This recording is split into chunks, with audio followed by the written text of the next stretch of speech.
Shalom jemaat Tuhan, selamat datang di Kingdom Devotion. Hari ini saya akan memberikan renungan buat kita semua yang diambil dari Filipi pasal yang ketiga ayat ke-20 dan ke-21. Dikatakan seperti ini, karena kewargaan kita adalah di dalam surga, dan dari situ juga kita menantikan Tuhan Yesus Kristus sebagai juru selamat yang akan mengubah tubuh kita yang hina ini sehingga serupa dengan tubuhnya yang mulia menurut kuasanya yang dapat menaklukkan segala sesuatu kepada dirinya. Jemaat Tuhan, kewarganegaraan kita adalah di dalam surga. Kita bisa menjadi bagian dari kerajaan Allah karena kita menerima keselamatan, karya keselamatan yang sudah dilakukan oleh Yesus kepada kita semua. Dia lahir di muka bumi ini dan itu yang akan segera kita rayakan. Lalu kemudian dia melanjutkan karya keselamatan dengan mati di atas kayu salib dan kemudian bangkit di hari yang ketiga. Oleh karena kita percaya kepadanya, menjadikan Dia menjadi Tuhan dan Juru Selamat dalam hidup kita, maka kita menjadi bagian dari kerajaan Allah.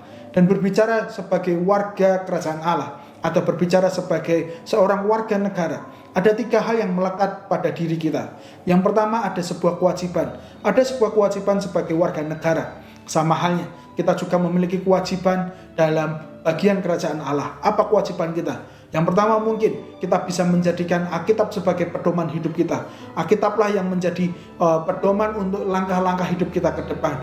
Alkitablah yang akan menjadi prinsip-prinsip untuk kita mengambil sebuah keputusan penting dalam hidup kita.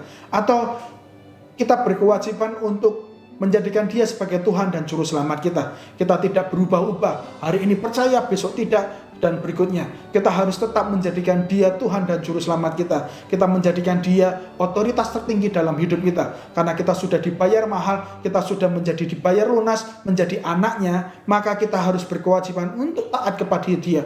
Kita harus tunduk terhadap firman-Nya.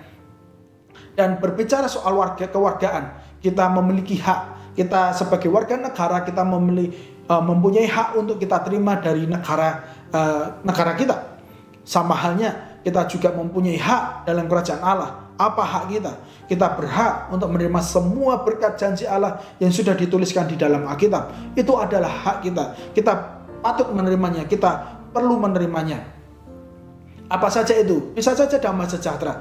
Bisa saja kita menerima sebuah sukacita. Bisa saja kita menerima sebuah kasih penerimaan apa adanya. Bisa saja kita menerima sebuah kelemah lembutan. Kita bisa menikmati persekutuan dengan Tuhan. Itu adalah hak kita. Dan kita bisa menikmati persekutuan itu supaya kita mengalami sebuah hidup yang lebih baik.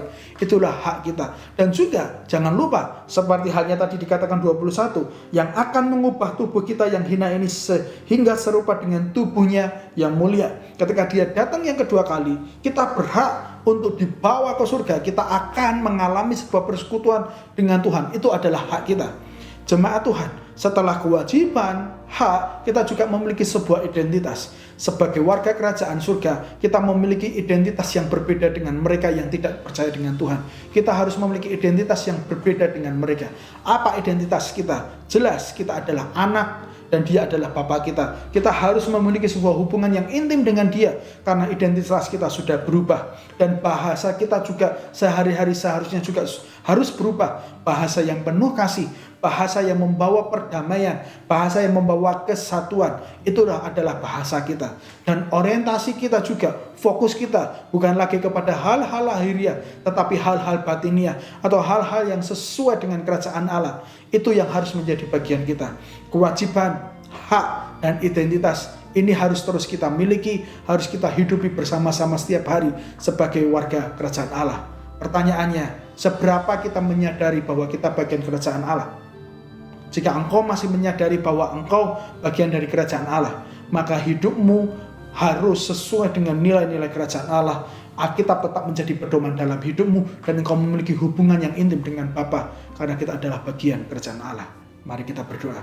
Bapa, terima kasih kami hari ini diingatkan untuk sadar, untuk kembali disadarkan sebagai anggota kerajaan Allah. Mungkin kami masih hidup di dunia ini, tetapi kami bukan milik dunia ini. Tuhan, mampukan kami supaya hidup kami terus benar, mampukan kami supaya hidup kami sesuai dengan firman-Mu, mampukan kami supaya kami dapat ditundukkan, kami tunduk kepada semua otoritas Tuhan dalam hidup kami. Terima kasih Tuhan, kami juga akan menerima semua hak kerajaan Allah, dan itu semua sudah kami nikmati hari-hari ini. Terima kasih ya Tuhan, berkati seluruh umat-Mu dimanapun mereka berada. Di dalam nama Yesus, hamba-Mu sudah berdoa, haleluya, amin. Jemaat Tuhan, mari kita hidup sebagai warga kerajaan Allah. Tuhan Yesus memberkati.